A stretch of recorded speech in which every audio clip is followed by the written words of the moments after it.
What's going on, YouTubers, gamers and fellow hobbyists? Welcome to this episode of Airbrushing for Beginners, and in this episode I want to talk about priming via airbrush. And in this example I'm going to use my Badger Patriot 105 for a number of reasons. Two, most importantly, being it's a real workhorse of an airbrush, suiting a variety of tasks.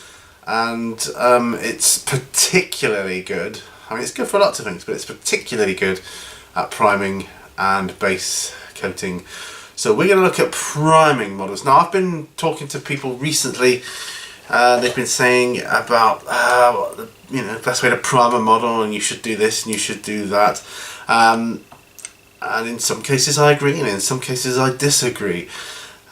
They were talking particularly about metal models and how it just you've got to really blast the paint on, or the primer on there to cover it. But I want to look at that. I want to look at metal, resin and plastic models. And I'm going to choose a selected primer. I do use Vallejo primers, but we're going to look at that now. Right, first off, these are the primers I primarily use. See what I did there? Yeah, these are the primers I use mainly, going from black to like Panzer Grey, which is like a black grey, like an off black. This one I'm using at the moment is a dark yellow, which is useful for certain miniatures, can be useful for certain skin tones. You can get primer in a variety of colours now.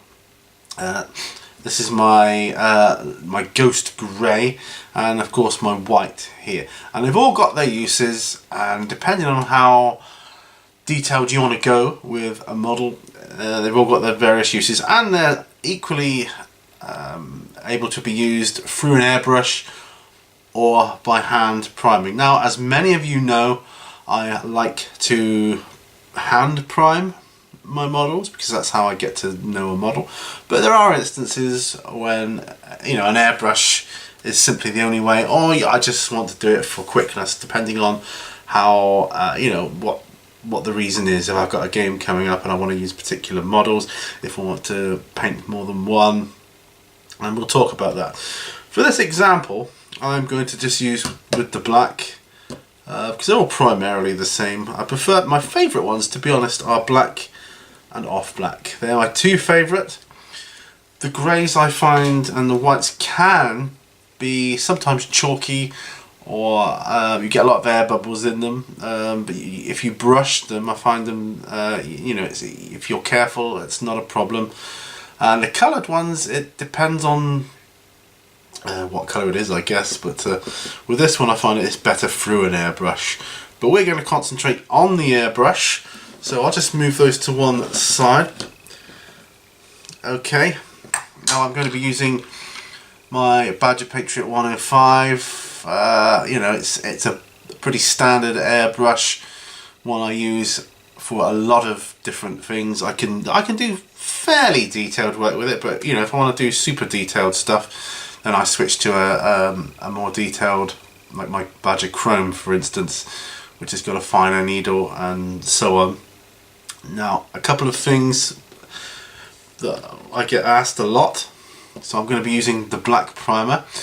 One is when I use an airbrush ready paint or primer and I put it in my airbrush, do I use an airbrush thinner? The answer is yes, I do. Even then I still use an airbrush thinner, so I still do that. The cup I'll talk about. Now some airbrushes don't have these cups or containers. They are handy. Really, once you've got your paint or whatever in there, you want to minimise the amount of any sort of foreign material entering the airbrush and the needle mechanism here, because you may think your airbrush is clean, and this one isn't at the moment, but I'll make sure it is before we get going. You may think your airbrush is clean, but it takes the smallest of small particles to clog that hole It really does. And you know, using this, you've got your paint in there, you pop that on there. That could stop any foreign body getting in there, you know, large specks of dust, grit or something just falling, getting in there. That will really screw up your airbrush job, and you will hate your life at that point. So another thing which I'm going to say at this point before we get on to the actual airbrushing of the models is I don't fill it up. I mean, these cups on this one is quite large, as you can see. It's large enough to be able to do vast areas of airbrushing, and you know, ideally you could probably paint 20-30 models with it, but I don't. And the reason I don't do that, I don't ever do more than about 3 or 4. I just put enough in for that, because if you put too much paint in your airbrush cup, there is a danger of it drying around the rim, then flaking off, and these bits of dried paint clog up your airbrush and it will not spray properly. You'll get all sorts of splatter, awful results, and other types of bad stuff that you just don't want happening. Okay, so let's look at the models we're going to be priming with our airbrush. Okay, now here we go. These are the models we're going to be priming up with. So for the metal section, we're going to be priming up this Jester from Wargames Foundry. As you can see, I've super glued him on a 2p piece because they make ideal bases, to be honest. And you know, the later, unless it's very old, they magnetise quite well as well if you've got magnetic strips in your carry cases or whatever. But so that's for the metal. The only resin one I can find at the moment which could do with priming is this. Well, I'm going to be using it as a Tyranid, a bit of Tyranid terrain. I've got a few of these. I'll just prime him up just to showcase that one. Well, not showcase it, but to show. And this Chaos Dude from Warhammer Age of Sigmar to represent the plastic. So obviously I've glued him onto his base here for this one. So that's what I'm going to be using for those. Now, as I said previously, you know, don't put too much paint in your cup of the airbrush. Shake the primer that you're going to be using well, and use a airbrush thinner to go with it. So we'll get that done now. Okay, so I've got my airbrush here all connected. Now, as I said, a bit of thinner with it, and I always like to put the airbrush thinner in first, just a couple of drops, 1, 2. You really don't need much. Like I say, shake up the primer quite well, and I'm not going to be using much of it. I really am not, as you'll see. Right, so let's get in camera.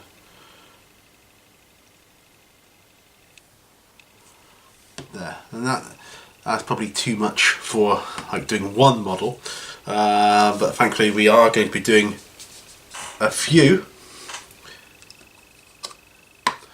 So with this one, now what you're going to remember, you don't have to worry about covering every single atom of the model. This is where people go wrong, I feel personally.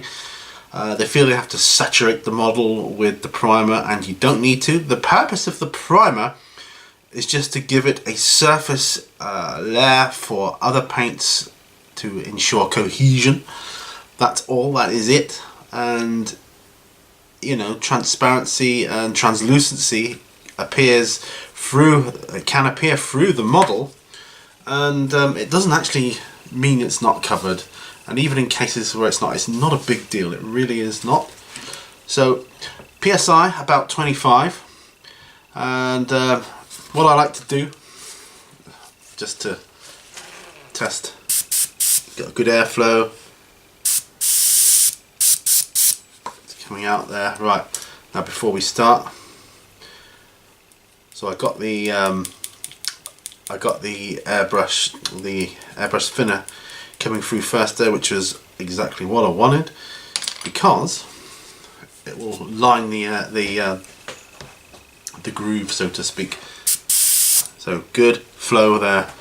And I like to get the air flowing and then bring it across. You can build it up gradually, up and down, just like that. The compressor will probably kick in a moment, so forgive that. Like so. I'm just going backwards and forwards, just gradually building up that, and then I'll cross the top.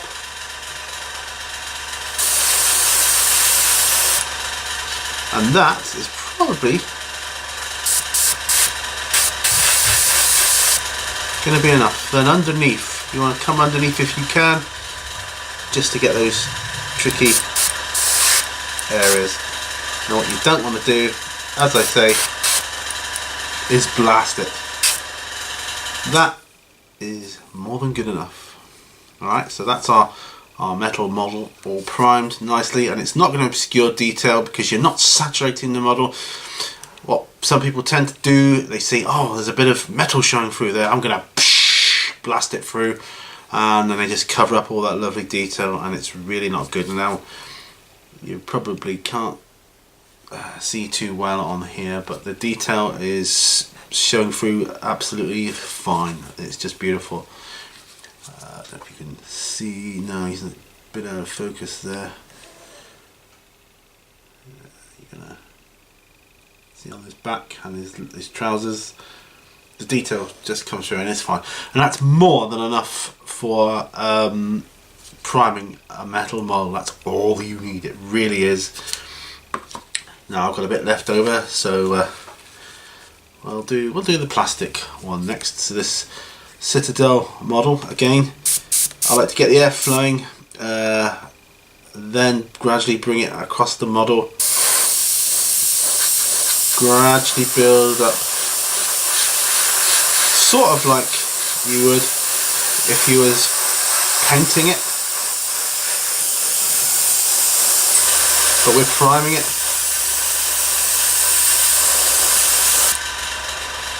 And across the top,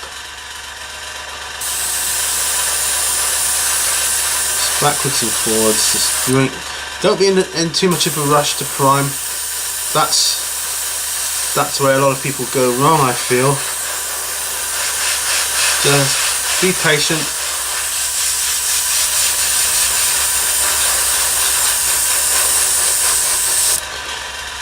Be patient, and the layers will build up. There, and that's all you need. You know, it doesn't have to be 100% coverage. It really doesn't. You know, you've got little tiny atoms of space. That's fine. That is fine. You will find it will have covered it anyway. I've been talking without spraying, so in order to reduce dry tip. There. Now I've still got that amount of paint left. We'll move on to the resin model next. Same thing, just get the air flowing first, and then gradually build it up, backwards and forwards.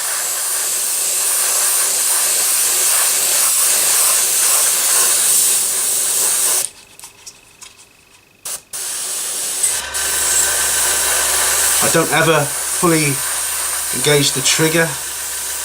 I only really do that when I'm cleaning out my airbrush, to be truthful.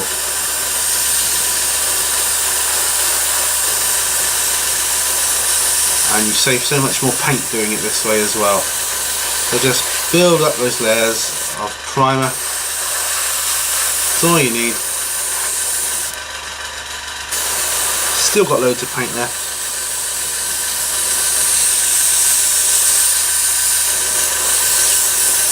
Just patience.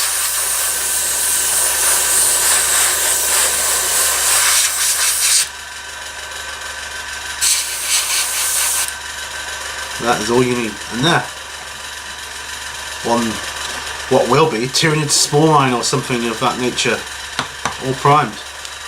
So our models are primed, and we still have a bit of paint left, which I shall get rid of. I'll put it back in the pot.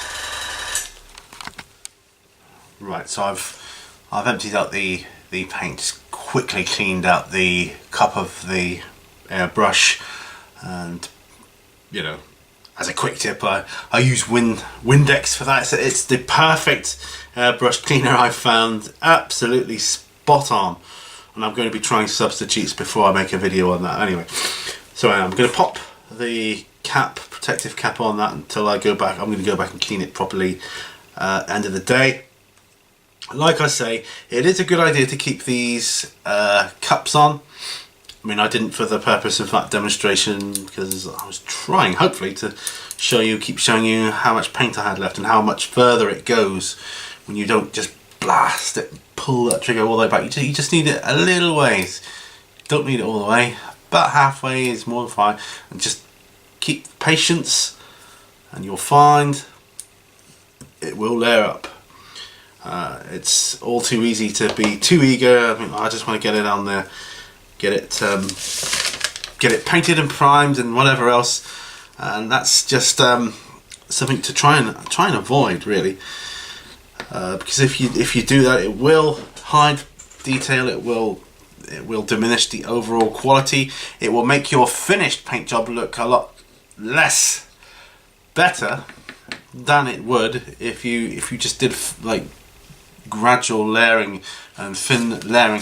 Like I say, the PSI I used for this priming of these models was 25 PSI, or as close to 25 as I could get. As you saw, I was wearing gloves. It's always a good idea to wear gloves, I find anyway, not just for airbrushing to protect your hands obviously, but if you should touch and finger the model in any way, it stops oils from your hands getting onto the model. That can cause problems with primer or any other paint flaking off, to be truthful, so always bear that in mind. And I know a lot of people sort of do half a paint job, play a few games, then come back and finish it off, but of course they've handled it with their hands, unless they're using gloves, and I don't think they would be. They're going to have oils from their hands on the models, which can detract from the cohesion of further paints and layers to the model. So like I say, and spray it back and forth. Use your lid, just a couple drops of airbrush thinner or whatever you use. That's the one I use. It's just Vallejo airbrush thinner. Nothing exciting about that at all. And that's all it is. But there, hopefully you can see the results of that priming a metal, a resin, and a plastic model in the same manner. Thank you very much for watching. All brushes lead to war, including airbrushes, so remember that. Yeah, so before I say goodbye and say I'll see you on the next video, remember, like, share, subscribe. That would go a huge way to helping me out, and I really do appreciate that. So thanks again. I'll see you on the next video. Bye for now.